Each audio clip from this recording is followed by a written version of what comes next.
ఇంట్లో కూర్చుని ఇంగ్లీష్ నేర్చుకోవాలనుకుంటున్నారా? అయితే వెంటనే మా స్పోకెన్ ఇంగ్లీష్ క్లాసెస్‌కి కాల్ చేయండి. హలో నమస్తే వెల్కమ్ టు సుమన్ టీవీ. నేను కీర్తి. ప్రస్తుతం మనతో 33 ఇయర్స్ ఆఫ్ టీచింగ్ సర్వీస్లో ఉండి కేంద్రీయ విద్యాలయం నుంచి రిటైర్ అయిన టీచర్ ఎల్ కృష్ణకుమారి గారు ఇప్పుడు మనతో ఉన్నారు. వారితో ఈరోజు కొన్ని విషయాల్ని మనం మాట్లాడుకుందాం. నమస్తే మ్యామ్. నమస్తే. సో ఇన్ని ఇయర్స్ టీచింగ్ సర్వీస్లో ఉన్నారు కదా, సో అవునండి. ఎడ్యుకేషన్ గురించి సంబంధించి కొన్ని క్వశ్చన్స్ నేను ఈరోజు అడగాలని తప్పకుండా అమ్మా, నాకు తెలిసిన విషయాలు నేను చెప్తాను. Okay ma'am. అయితే మనకి ఇప్పుడున్న జనరేషన్ కావచ్చు, చాలా స్ట్రెస్ ఫీల్ అవుతున్నారు ఎడ్యుకేషన్ అనగానే. చిన్నపిల్లల దగ్గర నుంచి కూడా ప్రెషర్ అంతే ఉంటుంది. అంటే స్కూల్స్ నుంచి కావచ్చు, పేరెంట్స్ నుంచి అండ్ సరౌండింగ్స్ నుంచి కూడా ఆ ప్రెషర్ ఉండడం వల్ల స్ట్రెస్ ఎక్కువైపోతుంది స్టూడెంట్స్కి. అండ్ వాళ్ళకి రిక్వైర్డ్ స్కోరింగ్ రాకపోయినా కానీ, అలాంటివి ఏమన్నా కొన్ని అన్ఎక్స్పెక్టెడ్ థింగ్స్ జరగగానే వెంటనే వాళ్ళ స్ట్రెస్తో రాంగ్ డెసిషన్స్ తీసుకోవడము, కొన్నిసార్లు అయితే మార్క్స్ తక్కువ వచ్చాయని సూసైడ్స్ చేసుకోవడము, ఇలాంటివన్నీ కూడా జరుగుతూ ఉన్నాయి. అవును. సో ఆ స్ట్రెస్ని కొంచెం తగ్గించి, లేదంటే వాళ్ళకి స్టడీస్ అనేది కొంచెం ఈజీగా చేయాలి అంటే స్కూల్స్లో ఎలాంటి చేంజెస్ తెస్తే ఇవన్నీ కూడా మనం తగ్గించవచ్చు అని అంటారా? దీనికి ముఖ్యంగా మనం స్టార్టింగ్ నుంచి తీసుకుంటే గవర్నమెంట్ లెక్క ప్రకారము ఇదివరకు ఒక 30-40 ఇయర్స్ క్రితము స్కూల్లో పంపడానికి 5 ఇయర్స్ కంప్లీట్ అవ్వి ఈ తర్వాతనే స్కూల్లో అడ్మిషన్స్కి పంపేవాళ్ళు.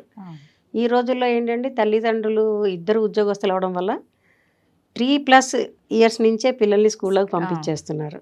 పసిపిల్లలు నిద్రపోయి ఆడుకునే వయసులో పాలు తాగినా తాగకపోయినా, స్నానం చేయకపోయినా డ్రెస్ వేసి బస్సుల్లో వ్యాన్లలో పంపించేస్తున్నారు. టైర్డ్ అయిపోతున్నారు. ఆ రకంగా స్టార్టింగ్ నుంచే పిల్లల్లో నిరాసక్తత మొదలవుతుంది స్కూల్ అంటే. ఇంకా దానికి తోడు ఫస్ట్ క్లాస్ నుంచి మనం చూసుకుంటే కనుక ఓన్లీ టీచింగ్ మీదనే కాన్సన్ట్రేట్ చేస్తున్నారు. మగ్గింగ్. పిల్లలకి ఫ్రీడమ్ లేదు ఆన్సర్స్ రాయడంలో. వాళ్ళ సొంత ఆన్సర్లు ప్రశ్నలకు కానీ ఒక ఫ్రీ అట్మాస్ఫియర్లో వాళ్ళకి విద్యను అందిస్తే కనుక కొంత మటుకు పిల్లలు స్టడీస్ అంటే ఇంట్రెస్ట్ చూపిస్తారు. అది కాకుండా ఇంకా ఒక్క స్టడీసే కాకుండా మనం వేరే యాక్టివిటీస్ కూడా ఇంక్లూడ్ చేయాలి, తప్పనిసరిగా చేయాలి. యాజ్ పర్ ఎన్సిఎఫ్ ఏంటంటే 2 పీరియడ్స్ తర్వాత ఒక లైట్ పీరియడ్ కంపల్సరీగా పిల్లలకి ఇవ్వాలి. కంటిన్యూస్గా టీచింగ్ అంటే పిల్లలు వినలేరు. ఫర్ ఎగ్జాంపుల్, ఒక గ్లాస్ ఉంటుంది, గ్లాస్లో నీళ్లు ఒక లెవెల్ వరకే పడతాయి, తర్వాత పోస్తే కింద పడిపోతాయి. అవి సబ్జెక్ట్ అయినా అంతే, చదువు అయినా అంతే. 2 పీరియడ్స్ తర్వాత వాళ్ళు రిక్రియేట్ అవ్వాలి, వాళ్ళ మనసు రిక్రియేషన్ అవ్వాలి. లైట్ పీరియడ్స్ లైక్ మ్యూజిక్ కానీ, గేమ్స్ కానీ, స్పోర్ట్స్ కానీ, ఇలాంటివి ఏమన్నా తప్పనిసరిగా ఇంక్లూడ్ చేసి తీరాలి. అప్పుడే ఏంటంటే పిల్లల్లో స్ట్రెస్ తగ్గుతుంది. ఇంకా ఏంటంటే జనరల్గా నేటి సమాజంలో ఏంటంటే గవర్నమెంట్ స్కూల్ అంటే ఒక రకమైన అపోహ ఉంది. అవును, గవర్నమెంట్ స్కూల్ అనగానే అదేదో చిన్నతనంగా ఫీల్ అవుతారు. That is wrong. ఇప్పుడు ప్రైవేట్ స్కూళ్ళని కూడా మనం తక్కువ అనడానికి లేదు, నా ఉద్దేశం వాళ్ళని తక్కువ చేసి మాట్లాడాలని కాదు. కాకపోతే వాళ్ళు కూడా ఏంటంటే ప్రతి 2 పీరియడ్ల తర్వాత పిల్లలకి లైట్ పీరియడ్లు ఇచ్చి ఆన్సర్లు వాళ్ళ సొంతగా రాసుకునే ఆన్సర్లు కూడా కన్సిడర్ చేసి పిల్లల్ని ఎంకరేజ్ చేస్తూ ఉంటే ఈ స్ట్రెస్ అనేది కొంత మటుకు తగ్గుతుంది. ఇంకా ఒకటి ఏంటంటే ఈ పిల్లలందరికీ చదువు ఒకటే కాదు, బతకడానికి చాలా రకాల ఐటమ్స్ ఉంటాయి. సో అవన్నీ స్లోగా ప్రైమరీ లెవెల్ నుంచే మనం డెవలప్ చేస్తే ఆ కాన్ఫిడెన్స్ పెరుగుతుంది పిల్లల్లో. కాబట్టి మనం వీటిని చేయాలన్నమాట. సపోజ్ మ్యాథమెటిక్స్ మనం ఇంక్రీజ్ చేయాలనుకోండి, వాళ్ళ స్కిల్ని ఒక 10-15 ఐటమ్స్ పెట్టి మెమరీ టెస్ట్ అంటాం మనం.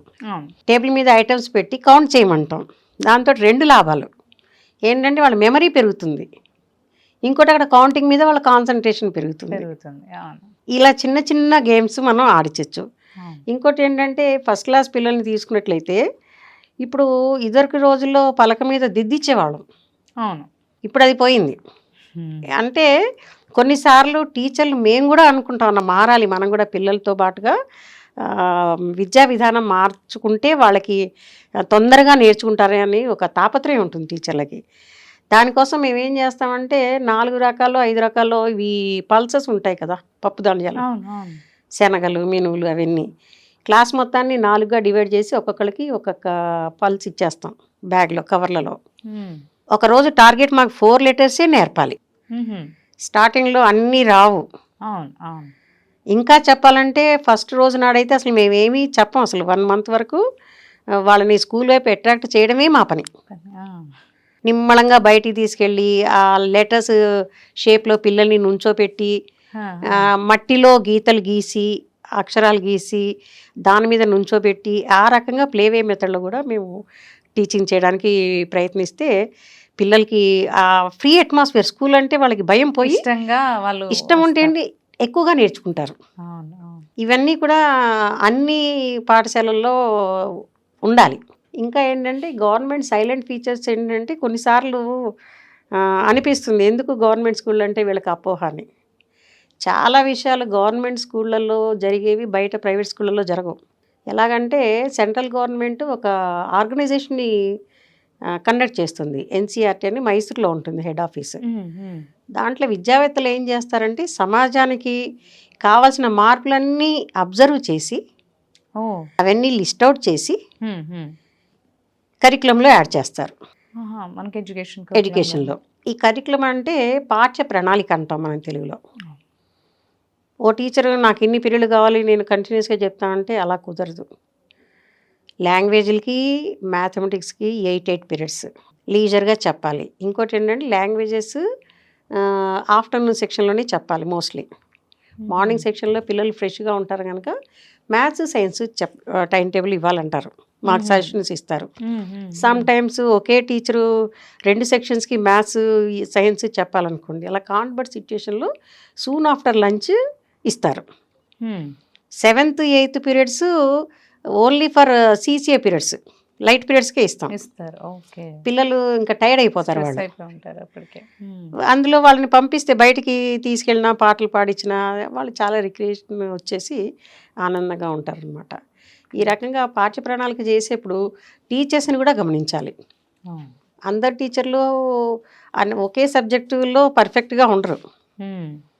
ఆ పాఠ్య ప్రణాళిక చేసేప్పుడు ఏం చేస్తారంటే స్కూళ్ళలో teachers choice of classes, choice of periods ఇస్తే టీచర్లు హ్యాపీగా ఉంటారు, పిల్లలకి సబ్జెక్ట్ వస్తుంది. ఇవన్నీ మనకి ప్రైవేట్ పాఠశాలల్లో కనబడడం కొంచెం తక్కువ. ఇంకోటి ఏంటంటే ఈ చాలా గవర్నమెంట్ స్కూళ్ళల్లో once in year or twice in year training programmes పెడతారు టీచర్స్కి. కంపల్సరీ అటెండ్ అవ్వాలి. అటెండ్ అయితే వాళ్ళు ఎప్పటికప్పుడు అసెస్మెంట్, మూల్యాంకనం అంటాం మనం, వాటిల్లో కూడా మార్కులు చెప్తారు.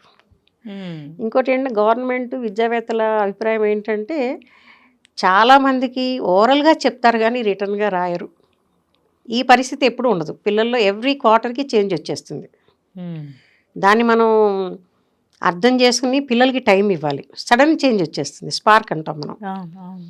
సడన్గా వాళ్ళు చక్కటి దారిలో పడిపోతారు, హ్యాండ్ రైటింగ్ కానీ రిటర్న్ ఎగ్జామ్స్ కానీ.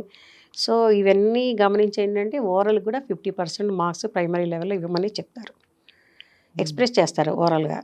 కొంతమందికి రాయడం ఇష్టం ఉండదు, చదువు వస్తుంది వాడికి, మైండ్లో ఉంటుంది, ఓరల్గా చెప్తాడు.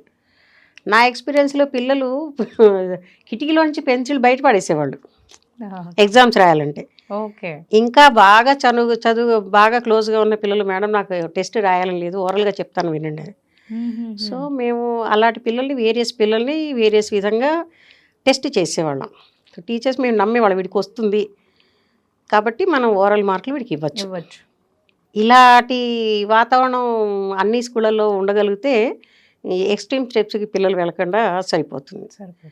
ఇంకోటి ఏంటంటే తల్లిదండ్రులు కూడా కంపారిజన్ అంటే బతకడానికి ఒక ఇంజనీర్లు డాక్టర్లే అవసరం లేదు. ఎనీ స్కిల్, ఓన్లీ పర్ఫెక్షన్ కావాలి. కాన్సెప్ట్లు పిల్లలకి పడ్డాయా లేదా, ఎనీ సబ్జెక్ట్, ఆర్ట్ అనుకోండి, మ్యూజిక్ అనుకోండి, మ్యూజిక్లో ఎంతమంది రాణిస్తున్నారు, లైవ్లీహుడ్ ఎంతమందికి వస్తుంది. అలాగే ఆర్ట్, అలాగే ఎస్సీపీడబ్ల్యూ. మాకు ఎస్సీపీడబ్ల్యూ కూడా ఉంటుందన్నమాట గవర్నమెంట్ స్కూళ్ళలో. ఎంత పెద్ద జాబ్ చేసినా సమ్టైమ్స్ మిడ్ నైట్ కరెంట్ పోయింది అనుకోండి, ఎలక్ట్రీషియన్ రాడు, వాళ్ళకి మినిమం ఫీజు వేయడం రావాలి కదా. అలాగే సడన్గా ఏ పండుగ రోజు నాడో ట్యాప్ పాడైపోతుంది, ప్లంబర్ రాడు కదా. ఇలా సో మెనీ థింగ్స్ ఎస్సీబీడబ్ల్యూ కింద నేర్పిస్తారు. నేర్పిస్తారు. ఓకే. ఇంకా అమ్మాయిల విషయానికి వస్తే ఎస్సీబీడబ్ల్యూలో కుట్లు, అల్లికలు, డ్యాన్స్ ఇవి నేర్పిస్తారు. ఇవేంటంటే టెన్షన్స్ ఏమన్నా అనిపించినప్పుడు ఆ పనులు చేస్తుంటే రిలీఫ్ వచ్చేస్తుంది. ఇంకా కంపల్సరీ యోగా మా గవర్నమెంట్ స్కూళ్ళలో మీకు తెలిసిందిగా యోగా, ప్రాణాయామ ఇవన్నీ, అవును అవును. ఆ ఓంకారాలు చెప్పించడం ఇవన్నీ చేస్తుంటే ఈ పిల్లలకి ఆనందకరమైన మానసిక స్థితి వస్తుంది, వస్తాం, రిఫ్రెష్ అవుతుంది. రిఫ్రెష్ అవుతారు. అయితే ప్రతిదానికి గవర్నమెంటే అని కాకుండా తల్లిదండ్రులు కూడా కొంత బాధ్యత తీసుకోవాలి. స్కూళ్ళకి వెళ్ళిన తర్వాత అడ్మిషన్ టైంలో కరికులం గురించి అడగాలి, తప్పనిసరిగా అడగాలి. కరికులంలో పీరియడ్ అలాట్మెంట్ ఎలా ఉంది, మీకు ఎప్పుడు ఏ రోజు ఏం చేస్తున్నారు, మాకు కొంచెం డైరీస్లో ఇన్ఫర్మేషన్ ఇవ్వండి అని. అవి ఇంప్లిమెంట్ అవుతున్నాయా లేదా, ఒకవేళ సమ్ రీజన్ తోటి ఇంప్లిమెంట్ కాకపోతే ఫాలో అప్ ఏంటి, not in a fighting way, but వాళ్ళ Concern తల్లిదండ్రులు తెలుసుకునే ప్రయత్నం చెయ్యాలి కన్సర్న్ తోటి. అడ్మినిస్ట్రేషన్ కూడా, స్కూల్ అడ్మినిస్ట్రేషన్ కూడా compulsory continuous observation class rooms మీద ఉండాలి. అప్పుడు ఇలాంటివన్నీ కూడా మనం తగ్గించవచ్చు అంటారు. Okay ma'am, thank you so much, thanks for sharing.